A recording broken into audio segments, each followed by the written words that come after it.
नमस्कार. नमस्ते मॅडम. आज आपल्यासाठी एक प्रेरणादायी व्यक्तिमत्व मी आज घेऊन आलेली आहे. रसिक श्रोत्यांना अशा प्रेरणादायी व्यक्तिमत्वांच्या कहाण्या ऐकून किंवा त्यांचे जे काही अनुभव ऐकून एक वेगळी दिशा मिळू शकते.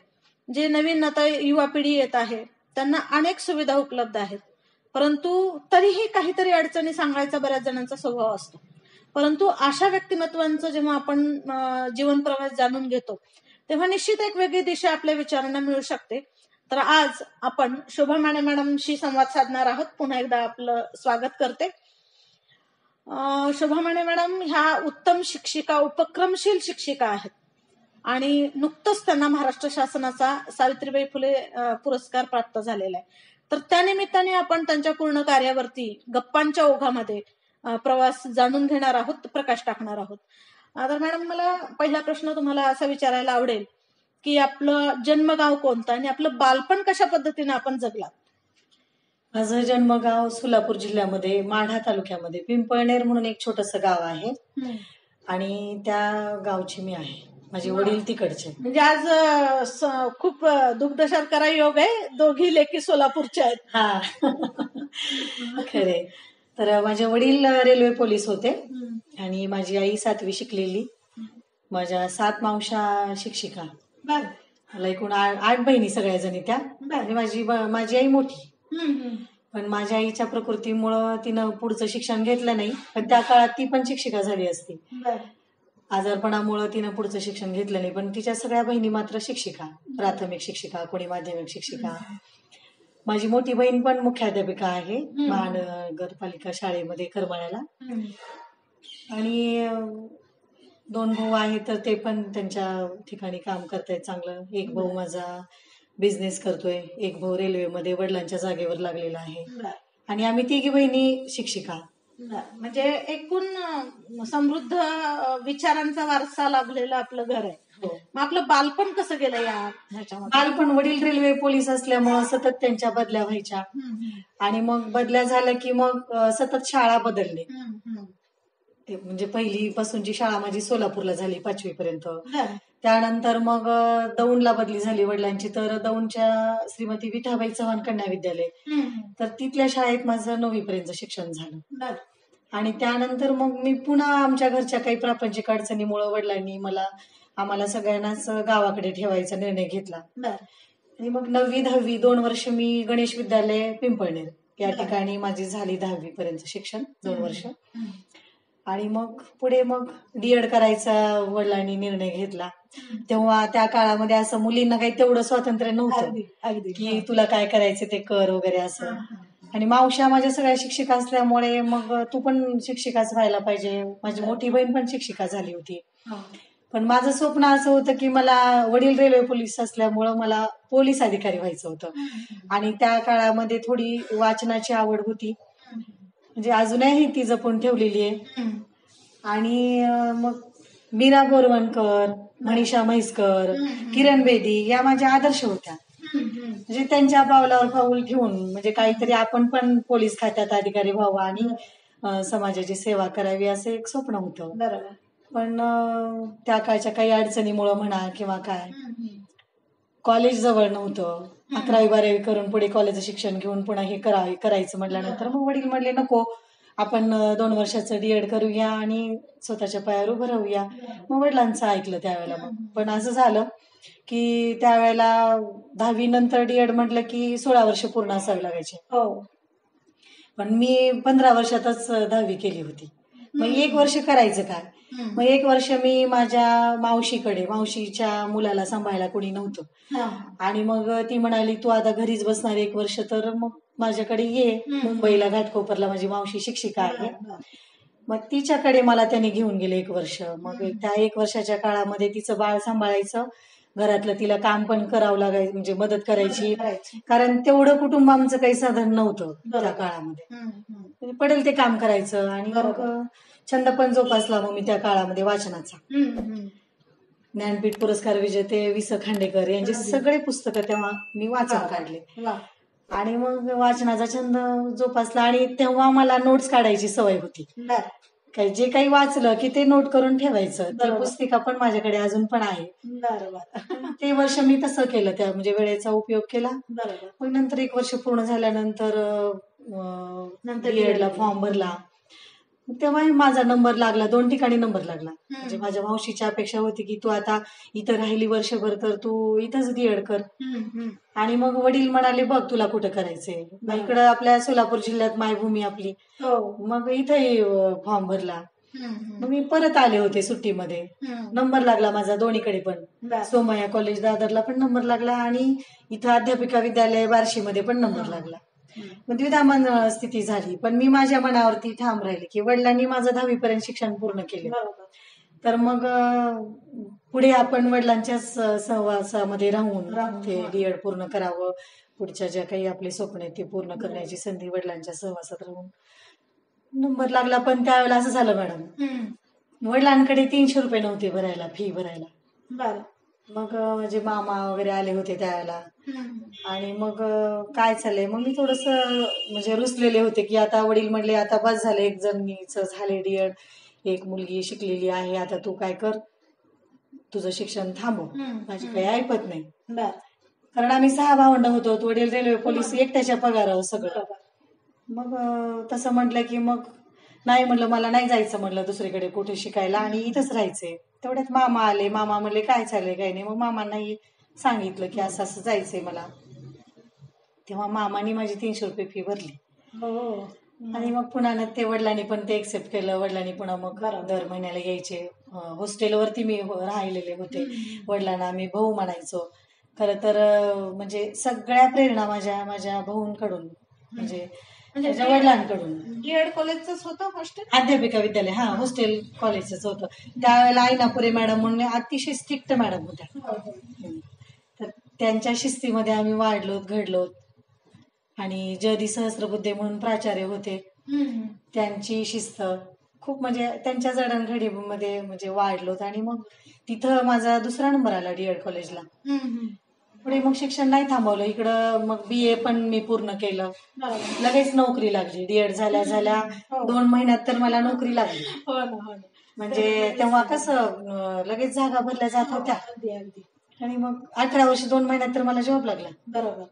पुण्याच्या अरणेश्वर विद्या मंदिरमध्ये मी 2 वर्ष काम केलं मॅडम, संस्थेमध्ये. ते मोटार घ्यावी पाहून जीवी जोशींचा पाठ होता, तो पाठ शिकवला आणि माझं लगेच सिलेक्शन झालं. आणि त्याच्यानंतर मग पुन्हा वडील म्हणाले की पुण्यामध्ये नाही राहायचं. वडिलांचं पुन्हा ऐकलं. पुन्हा जिल्हा परिषदच्या सरळ सेवा भरतीनं पुन्हा जॉब लागला माझ्याच माहेरी, माझ्या शाळेमध्ये पिंपळनेरला. मी की जिथं माझे सगळेच परिचयातले, त्यांच्यासोबत मी 2-2.5 वर्ष पुन्हा काम केलं.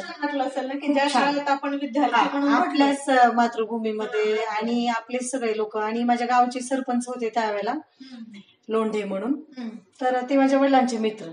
त्यांनी पंचायत समितीला जाऊन सांगितलं की आमच्या गावची मुलगी आमच्या शाळेमध्ये त्यांचं अपॉइंटमेंट कशी होईल ते बघा. आणि त्यावेळेला होतं म्हणजे महिलांची सुविधा केली जायची. तिथे 2-2.5 वर्ष मी नोकरी केले. तेवढ्यात लग्न जमलं. मग मी माझ्या म्हणजे जीवनसाथी सोबत परत मी लातूरला आले. जिल्हा बदली झाली माझी, आंतरजिल्हा बदली नाही, या ठिकाणी रुजू झाले. मग वरवंटी वगैरे. सर त्यावेळेला SSC बोर्डामध्ये क्लार्क होते. आता ते रिटायर झाले. क्लास 2 ची पोस्ट त्यांनी अतिशय जबाबदारीनं सांभाळली. वरिष्ठ अधीक्षक म्हणून ते आता SSC बोर्डातून लातूरमधूनच म्हणजे निवृत्त झाले नुकतेच. आणि त्यांची साथ असल्यामुळे मी इथपर्यंत पोहोचले. अगदी. मग आता जेव्हा आपल्याला एक IPS अधिकारी होण्याचं स्वप्न आपण पाहत होतात, वडिलांच्या इच्छेखातर आपण डीएड कडे वळालात.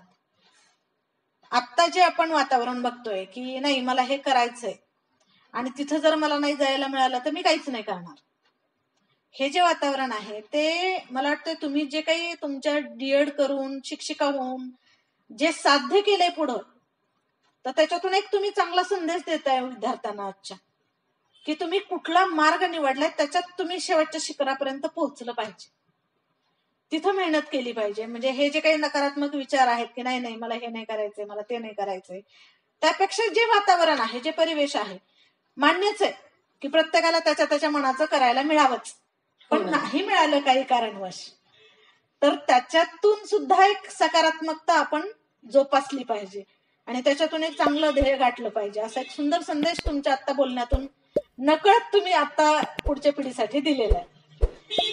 तर आता हे सगळं करत असताना जेव्हा तुम्ही आता डीएड शिक्षिका वगैरे तर झालात, सुरुवात तर नोकरीची छान झाली तुमच्या, मग याच्यामध्ये तुम्हाला वेगवेगळे उपक्रम म्हणून असे काय राबवावेसे वाटले किंवा काय आपण आपल्या विद्यार्थ्यांना घडवण्यासाठी काय वेगळं करावं असं वाटलं? हे नंतर कसं झालं, मी पुन्हा आपल्या लातूर जिल्हा परिषद मध्ये रुजू झाले आणि मग त्यावेळेला माझी मोठी मुलगी 6 महिन्याचीच होती. त्यावेळेला असं म्हणजे समजत नव्हतं, तेव्हा आपल्याला वय पण लहान होतं आणि मोठ्यांनी जे सांगेल ते ऐकत राहायचं, असं जास्त आपली स्वतःची बुद्धी जास्त चालवायची नाही. आणि मग इथं जॉईन झाल्या झाल्या लहान लेकराला सांभाळायला कोणी नको, मग काही दिवस सासू काही दिवस आई असं करून त्यांनी मला मदत केली, नाही असं नाही.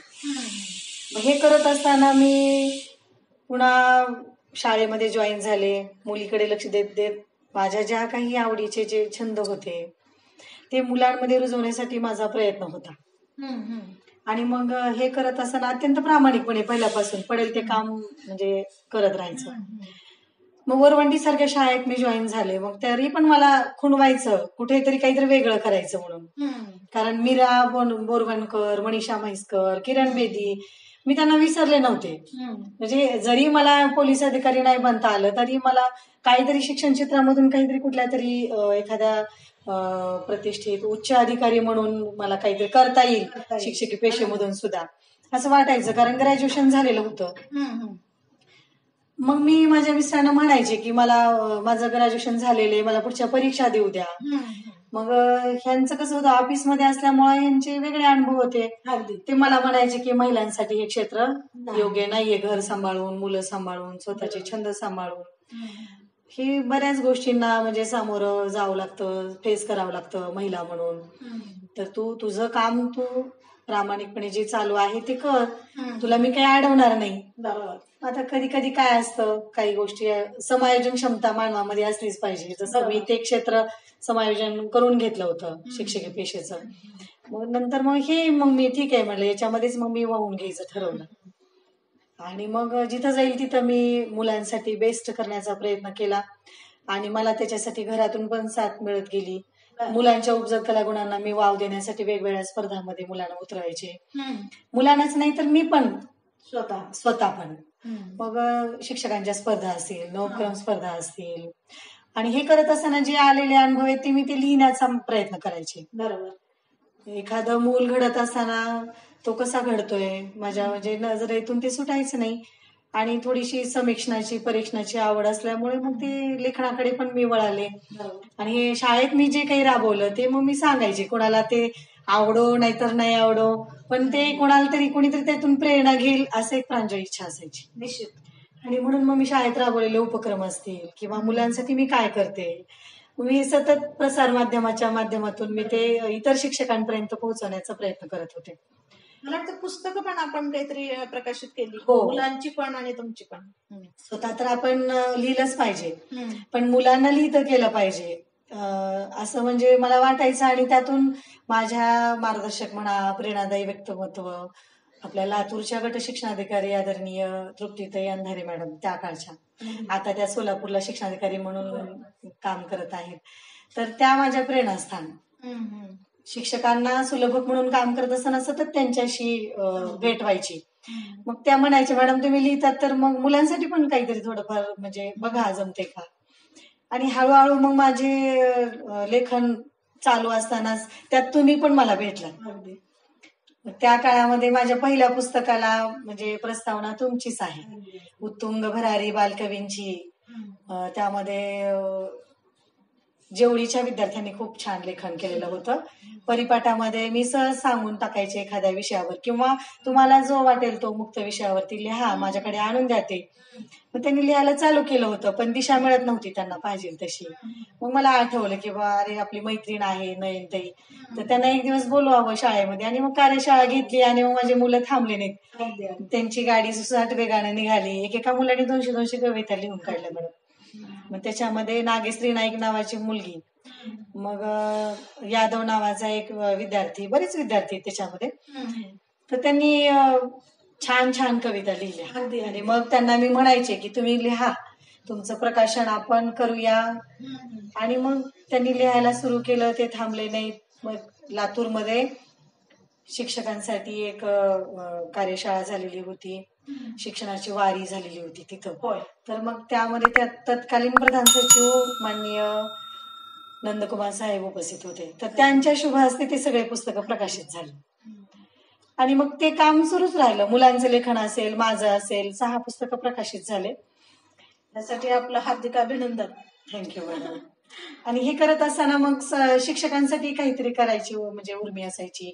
नवोपक्रमशीलता थोडीफार अंगात असल्यामुळे सगळ्या शिक्षकांनी आपल्या उपक्रमांना कुठेतरी प्रसिद्धी द्यावी, कुठेतरी त्यांनी सहभाग नोंदवावा असं वाटायचं. आणि म्हणून मग सर फाउंडेशनची जिल्हा समन्वयिका म्हणून माझी निवड झाली होती. त्या माध्यमातून मी ते पण काम म्हणजे सुरू ठेवलेलं आहे. आणि सर फाउंडेशनचे मग त्या कामाच्या माध्यमातून अनेक पुरस्कार मिळत गेले. बरोबर. आणि ज्या वेळेला वाटलं की आपलं काम झालेलं आहे बऱ्यापैकी, त्याच वेळेला मी पुरस्काराच्या व्यासपीठावर पोहोचले. बरोबर. म्हणजे पुरस्काराच्या मागे मी नाही लागले, मला बरेच पुरस्कार मिळाले. आपण काम करत राहिले की आपोआप समाज त्याची दखल घेतोच. हो. आणि मी तर असं म्हणते की आपण समाजासाठी काय करतो त्यापेक्षा समाज त्याच्या तिपटीनं आपल्याला देतो. बरोबर आहे.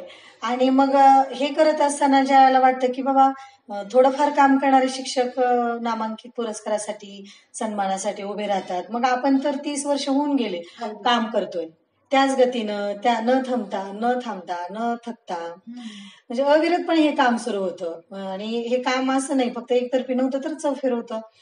हे काम करत असताना एवढा सातत्यपूर्ण आपण उपक्रमशील राहिलात, पण त्यासोबत मी ऐकले की आपल्याला आरोग्याच्या बऱ्याच तक्रारी होत्या आणि त्याच्यातून म्हणजे बाहेर पडून तुम्ही हे सगळं करत होता. तर तो काय अनुभव आहे आपला? कसे माझ्या अनेक शस्त्रक्रिया झालेल्या आहेत.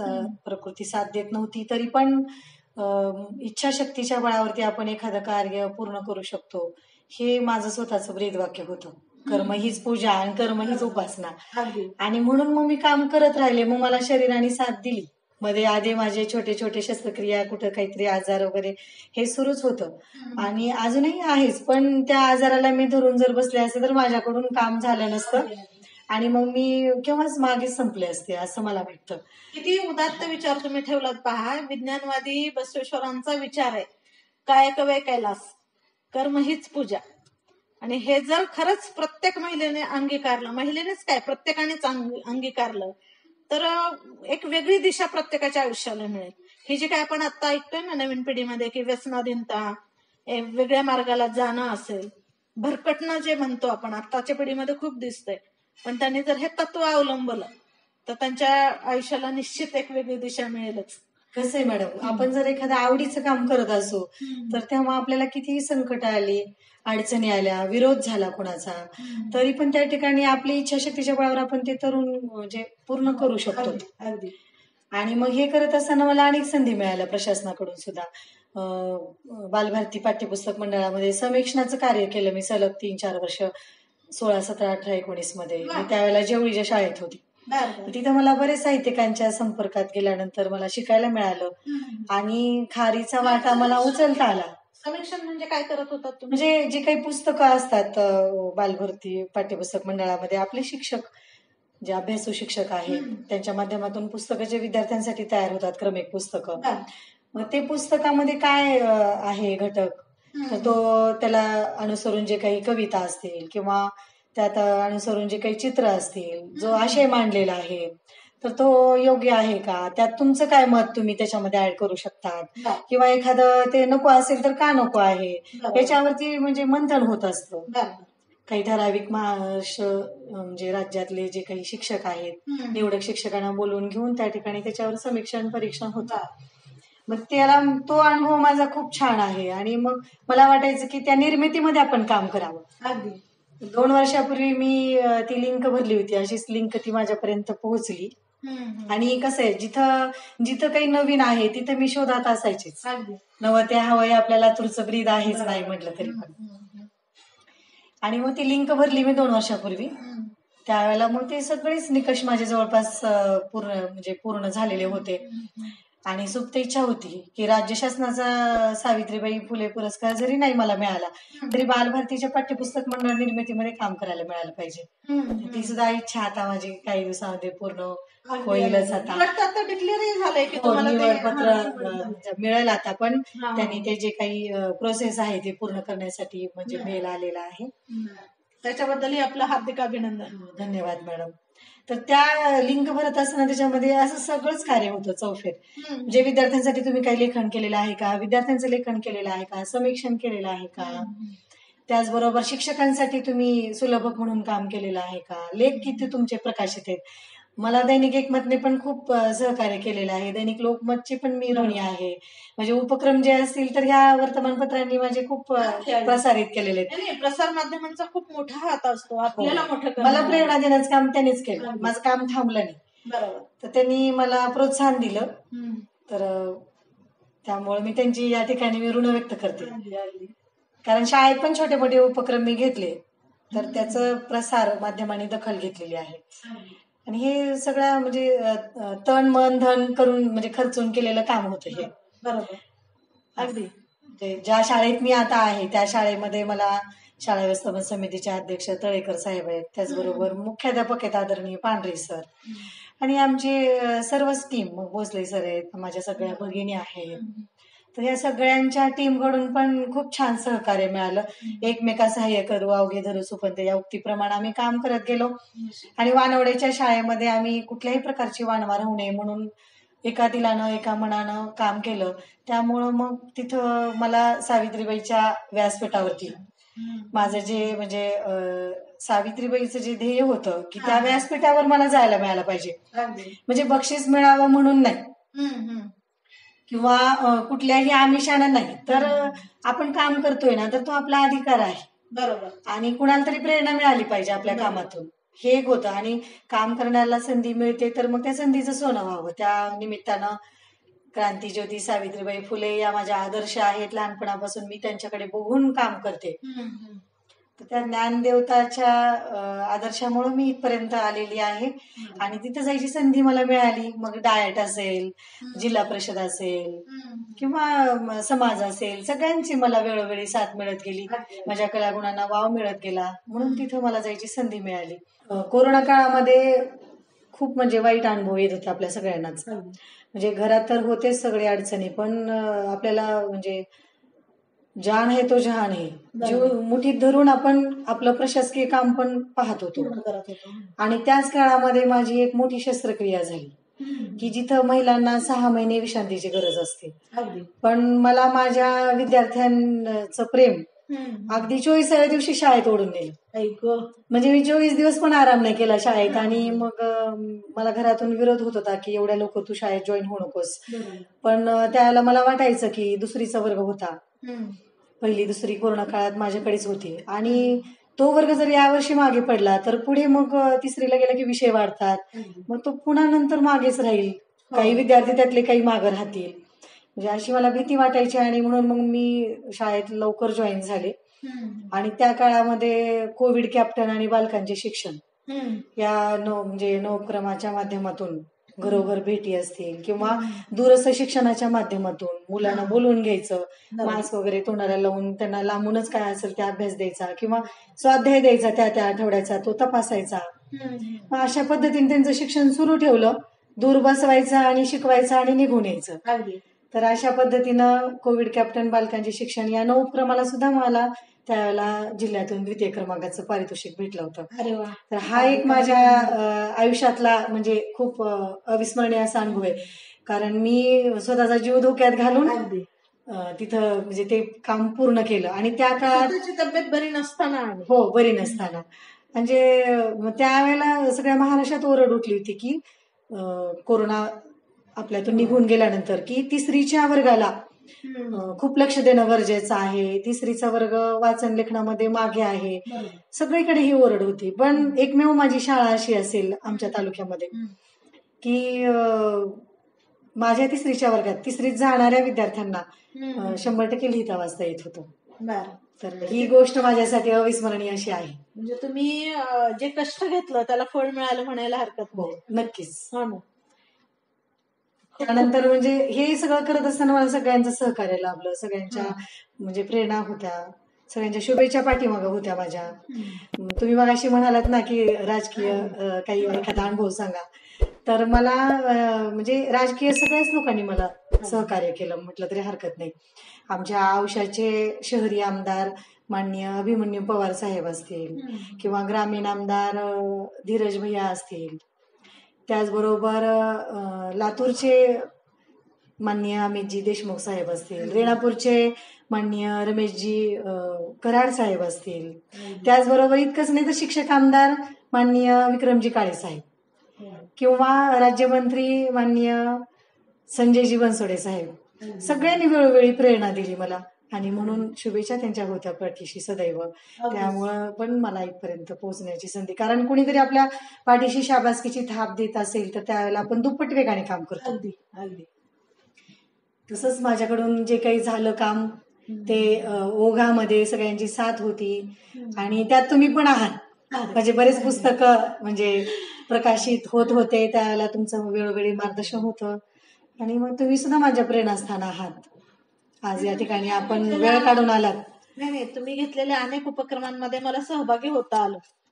तुम्ही मला गेस्ट म्हणून जरी बोलवत असलात, शाळेत पण मी तुम्हाला बऱ्याच वेळेला बोलवलंय मैत्रीण म्हणून. मैत्रीण म्हणून मी वेळ देत होते आणि खूप सुंदर उपक्रम ज्याच्यातून तुमची तळमळ व्यक्त होत होती की तुमच्या विद्यार्थ्यांना तुम्हाला काहीतरी नवीन विचार द्यायचे, सजगता निर्माण करायची आहे आणि सहज सोपं असं काहीच नसतं. मुलींसाठी मी काम करण्याचा प्रयत्न केला. सगळा वर्ग तर सोबत असायचाच, पण मुलींनी पुढे जावं, पुढे यावं, कशाचीही तमा न बाळगता स्वावलंबी होण्यासाठी शिक्षण घ्यावं आणि कोणाच तरी आदर्श घेऊन काम करत राहावं. अगदी अगदी आणि एक दिवस आपण कोणाच तरी आदर्श व्हावं. अगदी असं एक म्हणजे अगदी छोट्या छोट्या उपक्रमातून मुलांना मी हा संदेश देत होते. नाही, अगदी मुलं जी असतात ना, विद्यार्थी दशेमधली मुलं ही दुसऱ्या कोणाला मानत न मानत पण ते शिक्षकांना आदर्श मानत असतात. तुमचे शिक्षक ज्या पद्धतीचं वर्तन करतात त्याच्यावरती त्यांचं खूप श्रद्धा असते. ते चूक बरोबर त्यांना माहित नसतं, ते वय नसतं कळायचं, बरोबर आहे, परंतु त्यांची श्रद्धा असते, विश्वास असतो, माया ममत्व असतं त्याच्यामध्ये आणि ते त्याच्यातून अनुकरण करत असतात. त्यामुळे अशा जर शिक्षिका त्या विद्यार्थ्यांना मिळाल्या तर निश्चितच पुढची पिढी एकदम उत्तम पद्धतीने पुढे जाईल यात शंकाच नाही. अगदी खरंय मॅडम. कसं जबाबदारी आपली आहे आणि आपण कर्तव्य म्हणून करायचे ते आपल्याला, कोणतंही काम असो. म्हणजे निवडलेलं क्षेत्र आवडीनं करायचं आणि त्यात काही आपल्याला योगदान देता येईल का याचा थोडा विचार करायचा. शेवटी आपण एक या प्रवाहातले एक खारुताई आहे म्हटलं तरी हरकत नाही. खारीचा वाटाच खूप महत्वाचा उचलायचा. हो, खूप महत्वाचा असतो तो.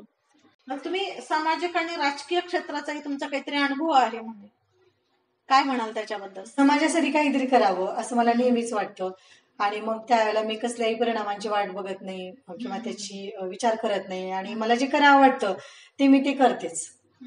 मग त्याच्यासाठी मी अनेक मेळावे घेतले, रक्तदान शिबिरे घेतले असतील. कोरोना काळात तर मी लोक एकमेकांच्या जवळ जात नव्हते, पण मी माझ्या घराच्या गच्चीवरच कोरोना काळामध्ये असंच एका म्हणजे ब्लड बँकेनं आवाहन केलेलं होतं की रक्ताची गरज आहे. ते डोक्यात बसलं. मग मी 1-2 महिलांना सोबत घेतलं आणि मग आपण हे काम करूया म्हटलं. आणि माझ्या नवऱ्याची पण मला साथ होती, कारण महात्मा फुले होते म्हणून सावित्रीबाई फुले पुढे आल्या. आणि खरं तर माझ्यासाठी महात्मा फुले माझे मिस्टर चंद्रसेन जाधव, तर त्यांची मला नेहमी साथ होती. त्यांनी पण मला साथ दिली आणि इतकं मोठं रक्तदान शिबिर माझ्या घराच्या गच्चीवरच घेतलं मी. म्हणजे भीती वाटली नाही की कोरोना येईल घरामध्ये, काय होईल. नंतर यायचा तो आलाच पुढे भविष्यामध्ये, पण त्यावेळेला मी रक्तदान शिबिर घेतलं आणि भालचंद्र ब्लड बँकेला मी चांगली मदत केली त्यावेळेला भरभरून अशी. तर म्हणजे एक प्रकारे असं मग ते मेळावे, महिला मेळावे असतील, अंधश्रद्धा निर्मूलनचे मेळावे असतील, आपले माधव बावगे सर असतील, रुक्साना मुल्ला मॅडम असतील, त्यांचं काम त्या क्षेत्रामध्ये खूप आहे. पण त्यांच्या माध्यमातून मी गावातलं अंधश्रद्धा निर्मूलन म्हणजे जिथं जाईल तिथं ते दूर करण्याचा प्रयत्न केला. बरोबर. तर अशा पद्धतीनं सामाजिक कार्यात पण मी थोडीफार उत्स्फूर्तपणे सहभाग नोंदवण्याचा, खारीचा वाटा उचलण्याचा असतो प्रयत्न. राजकीय काय अनुभव आहे? राजकीय क्षेत्र हे आपलं नाहीये खरं तर, त्या क्षेत्राकडे आपण जाऊ नये. पण एकदा असं झालं की 2018 मध्ये शिक्षकांच्या बदल्या झाल्या आणि मग मी तन मन धन खर्चून केलेलं काम, मी अतिशय प्रामाणिकपणे काम, म्हणजे वरवंटीला तर मी मुख्याध्यापकाचा चार्ज पण होता काही दिवस. त्यावेळेला डब्यातलं पीठ संपलेलं पण मला कळायचं नाही. माझा मुलगा लहान होता, घराकडे दुर्लक्ष, तब्येतीवर परिणाम व्हायचा, पण शाळेसाठी वेळ मी द्यायचे. आणि मग असं असताना वर्गाची गुणवत्ता चांगली ठेवायचे आणि असं असताना आपण विस्थापित झालो. ते टेक्नोसेवी म्हणजे टेक्निकल बाब असेल म्हणा किंवा काहीतरी फॉर्म भरताना चुकलं असेल, पण मी विस्थापित झाले याचं मला त्यावेळेला खूप वाईट वाटलं. आणि मग ज्यावेळेला अन्याय होतो त्यावेळेला सगळे एकत्र येतात अन्यायाविरुद्ध लढण्यासाठी. तसंच आमचे शिक्षक बांधव सगळे एकत्र आले, सर्व संघटना एकत्र आल्या. मग त्यावेळेला शरद हुडगे सर म्हणून होते, तर त्यांच्या माध्यमातून आम्ही आहेत अजूनही ते शिक्षक सेनेच्या माध्यमातून त्यांचं काम, उल्लेखनीय काम चालू आहे शिक्षकांचे प्रश्न सोडवण्यासाठी. त्यांच्या मदतीने आम्ही काही महिला भगिनी आम्ही जायचो, आदरणीय CO साहेब त्या काळचे, तर त्यांना आम्ही सतत निवेदन वगैरे द्यायचो जाऊन. गेडाम साहेब होते, मग त्यावेळेला आम्ही आमच्या समस्या मांडायचो, त्याच्या बातम्या पेपरला वगैरे यायच्या. मग बोलायचो. अन्याय झाला की माणूस कुठलाही गप्प बसत नाही, तो न बोलणारा प्राणी पण पुढे येऊन बोलतोच माणूस. तसं मग मी बोलायचे. मग 300 महिला विस्थापित झालेल्या होत्या, तर त्या 300 महिलांचं विस्थापनाचं जे नेतृत्व मी केलेलं होतं त्यावेळेला धरणे आंदोलनाचं. त्यावेळेला आपण आपली बाजू मांडायचो, पण ते झालं कसं, मग अशाच काही संघटनांनी माझ्यातला नेतृत्व गुण ओळखला आणि मला अगदी मराठवाड्याचे महिलांचं नेतृत्व माझ्या गळ्यामध्ये घातलं. मग विस्थापित मानसिकतेमध्ये मी ते स्वीकारलं. पण काही दिवसानंतर माझ्यातली शिक्षिका गप्प बसत नव्हती. शाळेतले उपक्रम असतील म्हणा किंवा विद्यार्थ्यांसाठी जे काही वेळ द्यायचे आपल्याला, मग हे सगळं करत असताना मग मला त्या म्हणजे पदाला मी न्याय देऊ शकेन की नाही हे मला काही म्हणजे विचलित झाले मी थोडं. आणि पण मला इकडे सावित्रीबाई खुणवत होती की तू म्हणजे एका दिशेनं माझं काम झालं असतं, तिथेही मी न्याय देण्याचा प्रयत्न केला असता. नाही असं नाही, माझा स्वभावच येतो, मी जे काही स्वीकारलं आहे तर ते मी 100% क्षमतेने ते पूर्ण करण्याचा प्रयत्न करत असते. आणि मग मी म्हणजे कोणाच्या विरोधात नव्हते, मी सगळ्यांच्या सोबत होते, पण मला ते काम काही जमणार नव्हतं. स्पष्टपणे मी त्यांना सांगून टाकलं की माझं आरोग्य मला साथ देत नाही. आणि खरंच येते, माझे सासू सासरे माझ्या त्यावेळेला माझ्यासोबत, आता ते दोघेही देवाघरी गेले, पण त्यांची मला खूप साथ होती. आणि मग त्यांच्या आजारपणामध्ये मी त्यांच्यासोबत असणं म्हणजे गरजेचं होतं. म्हणून मग मी त्यांना प्रांजळपणे मी नकार दिला की मी आपल्यासोबत आहे म्हणलं, पण मी उत्स्फूर्तपणे काम करू शकत नाही. आणि मग मी बाजूला झाले. पण मला सावित्रीबाई खुणवत होती, मी तिच्या दिशेनं मी काम करत होते. आणि बक्षीस मिळावं म्हणून नाही मगाशी म्हटल्यासारखं, तर एक माझं स्वप्न होतं. मी अनेक म्हणजे जे काही आमच्या क्षेत्रामध्ये पदोन्नती असते तर ते पण मी नकार दिला बऱ्याच वेळेला, कारण मला मग माझ्या मनासारखं काम करता येणार नव्हतं. आणि म्हणून मग मी ते पूर्ण करायचा प्रयत्न केला. अनेक निकष होते, अगदी एखादा निकष पूर्ण करण्यासाठी मी 3-3 तास स्वतः गाडी चालवत ड्रायव्हिंग करत त्या स्पर्धेमध्ये भाग घेत असे, मुलांना घेऊन जायचे. आणि पालकांचाही माझ्यावर खूप विश्वास होता, ज्या शाळेत जाईन त्या शाळेत माझ्यावरती पालकांनी खूप विश्वास ठेवला. पालकांच्या विश्वासाला मी पात्र झाले, मुलांना सोबत घेऊन काम केलं, शिक्षकांनी पण मला मदत केली. ज्या शाळेत जाईल त्या शाळेतल्या मुख्याध्यापकांनी मला साथ दिली. हे तुमचं कर्तृत्वच तसं होतं की बरोबर पालकांचा विश्वास बसला. कर्तृत्व आहे तर विश्वास ठेवतातच लोक. अशा पद्धतीने काम करत गेले. अगदी खूप त्यामुळे अनेक सन्मान पण मिळाले. हा, खूप सुंदर तुम्ही प्रवास उलगडला. या सगळ्या कार्याची दखल देऊन तुम्हाला अनेक अनेक पुरस्कार मिळाले, पण त्यातला सर्वोच्च मानाचा बिंदू म्हणजे सावित्रीबाई फुले पुरस्कार. कारण अनेकच गोष्टी आपल्या आयुष्यामध्ये खूप आनंदाच्या घडत असतात, पण त्यातली एक काहीतरी विशेष खास असते. तर हा पुरस्कार प्राप्त झाल्यानंतरच्या आपल्या भावना किंवा त्याच्याबद्दलच्या आपल्याला कोणाच्या बाबतीतले ऋण व्यक्त करायचे असतील तर? आता हे या क्षणाबद्दल बोलायचं जर म्हटलं तर इतिहास घडवावा, इतिहास मरावा, इतिहासाची सुवर्ण क्षणे हृदयाच्या कप्प्यात जपून ठेवावीत, असाच काहीसा हा क्षण माझ्यासाठी आहे.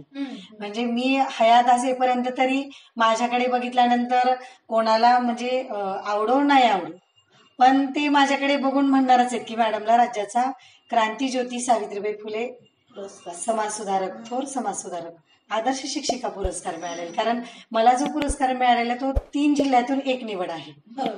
म्हणजे माध्यमिक, प्राथमिक या गटातून पण दरवर्षी जिल्ह्यातून एक निवड होते.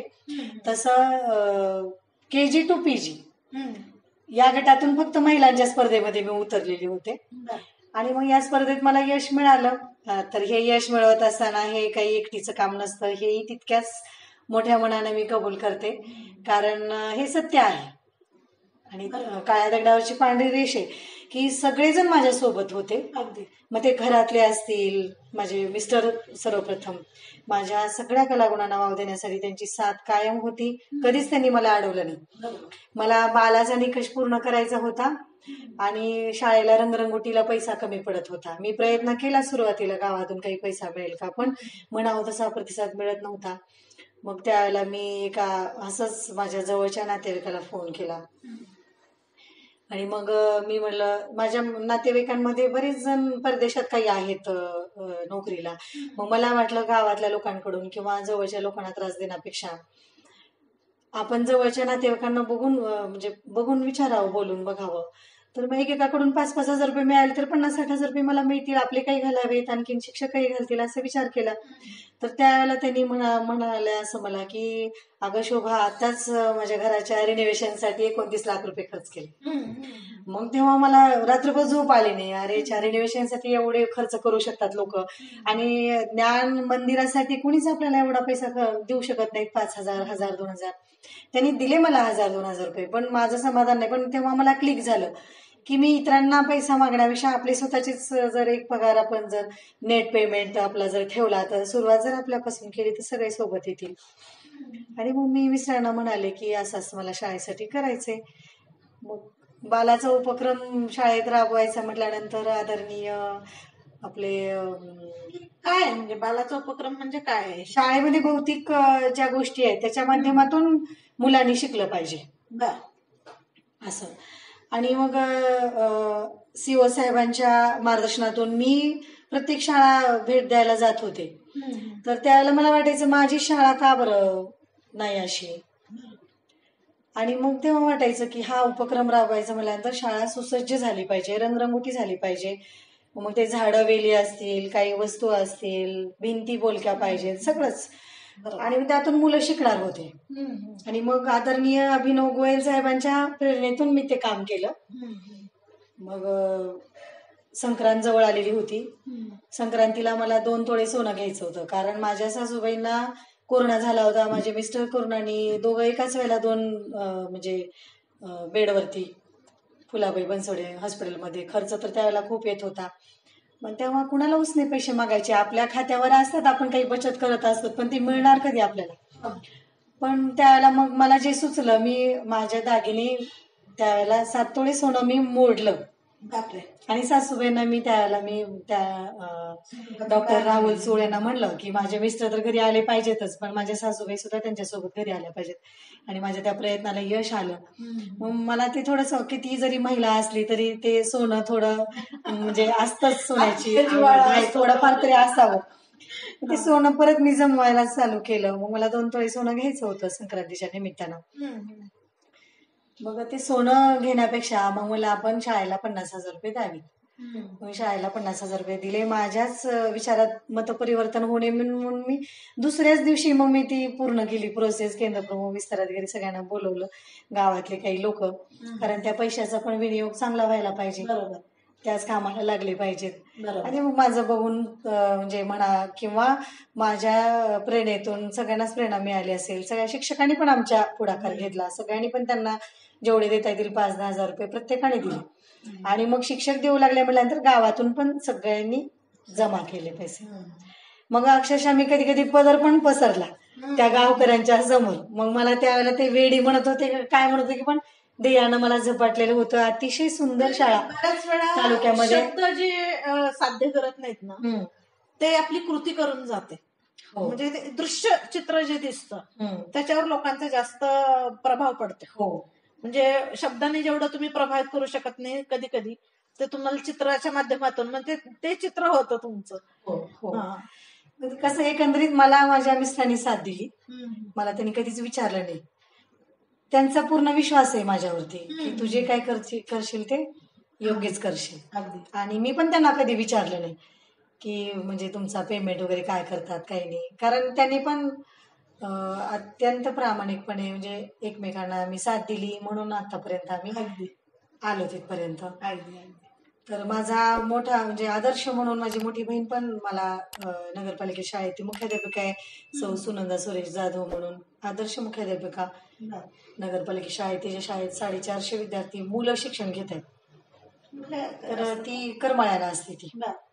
तर ती पण माझा आदर्श लहानपणापासून तिच्याकडे पण बघून मी काम करत होते. मोठी बहीण आहे ती माझी, छोटी बहीण परांडा शाळेमध्ये पंचायत समितीमध्ये आहे ती पण, सुषमा माने म्हणून. तर म्हणजे एक प्रकारे असं घरातून पण वातावरण होतं चांगलं. वडील माझे प्रेरणास्थान होते. वडिलांचा आत्मविश्वास, जिद्द, चिकाटी, कुठलंही काम करताना घाबरायचं नाही, देशस्वतंत्र जा पण स्वतंत्र राहा. बरोबर. अशा पद्धतीचा त्यांचा लहानपणापासून मला संदेश होता. त्यांच्याकडे बघून पण मी काम करत आले. आई माझी खूप साधी भोळी. आईनं म्हणजे कधीच डोळ्याने मला कधी रागवलेलं आठवत नाही. अत्यंतच म्हणजे संयमी आई माझी. असं प्रकारे म्हणजे घरातून चांगलं वातावरण होतं. मला पुढे चालून हुंडा जो घेणार नाही म्हणजे अशा व्यक्तीबरोबर जो निर्व्यसनी आहे अशा व्यक्तीबरोबर लग्न करायचं होतं. तसा स्वप्नातला मला राजकुमार म्हटलं तरी मिळाला त्या वेळामध्ये. आणि मग त्यांची साथ पण मला मिळाली. स्वभाव पण त्यांचा खूप चांगला आहे. सुधारकांनी जे चित्र उभं केलं होतं ते तुम्ही राजकुमारामध्ये पाहिलं होतं. हो. तर अशा पद्धतीने इथपर्यंत मी पोहोचलो. मला माझ्या मुलांनी पण छान साथ दिली. कोरोना काळामध्ये मला तेवढं ऑनलाईन जमत नव्हतं, पण झूम मीटिंग घेणं, म्हणजे मुली उमलती कळी आणि तिची मासिक पाळी या विषयावर मी राष्ट्रीय स्तरावर एक नवक्रम सादर केला होता. तर त्यालाही मला म्हणजे बक्षीस मिळालं. आणि मग त्या माध्यमातून आज पण तो ग्रुप माझा तसा पुढे चालू आहे. पूर्ण महाराष्ट्रातल्या उपक्रमशील महिला, शिक्षिका, समाजसेविका, डॉक्टर, वकील, म्हणजे आमच्या प्राचार्या डाएटच्या आदरणीय गिरी भागीरथी मॅडम, त्याचबरोबर जिल्हा परिषद शिक्षण विभागाच्या शिक्षणाधिकारी महिलांचा अभिमान असलेल्या अशा फुटाणे वंदनाताई, या सगळ्याच महिला त्या ग्रुपमध्ये की ज्या छोट्या मोठ्या कामाला सतत प्रोत्साहन देऊन तो ग्रुप आमचा पुढे चालू आहे. आणि आपण एकमेकांना जेव्हा प्रेरित करतो तेव्हा खऱ्या अर्थाने ते काम आणखीन चांगलं होतं.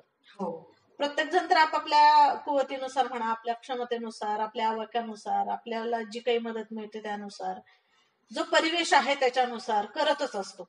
परंतु आपल्या सोबतची मैत्रीण आपल्याला जेव्हा थोडस कौतुकाचे 2 शब्द बोलते तेव्हा आणखीन एक वेगळी उमेद जागी होते. आणि त्या सगळ्यातून आपण या पुरस्कारापर्यंत जे आपण म्हणजे जसं स्वप्नातला राजकुमार मिळाला तसं स्वप्नात पाहिलेलं जे स्वप्नातला तसं ते तुम्हाला आदर्श शिक्षिका पुरस्कार जो सावित्रीबाई फुलेंच्या नावाने आपल्याला मिळाला. तर त्याबद्दल आपले हार्दिक हार्दिक अभिनंदन पुन्हा एकदा. आणि आपण इतका सुंदर संवाद इथं साधलात. अनेक अडचणींवर मात करत आपण हा प्रवास केलाय. तर हा एक उत्तम संदेश तुम्ही आत्ताच्या पिढीला देताय की कुठल्याही गोष्टीसाठी पटकन नाराज होणारी, पटकन आत्महत्या करायचा विचार करणारी, केवळ आणि केवळ पालकांना दोष देणारी अशी जी पिढी आज घडतीये, तर त्या सगळ्या पिढीला, नव्या पिढीला आपलं एक व्यक्तिमत्व जे आहे ते निश्चित प्रेरणादायी ठरणार आहे. पुन्हा एकदा आपलं हार्दिक अभिनंदन. धन्यवाद. धन्यवाद मॅडम.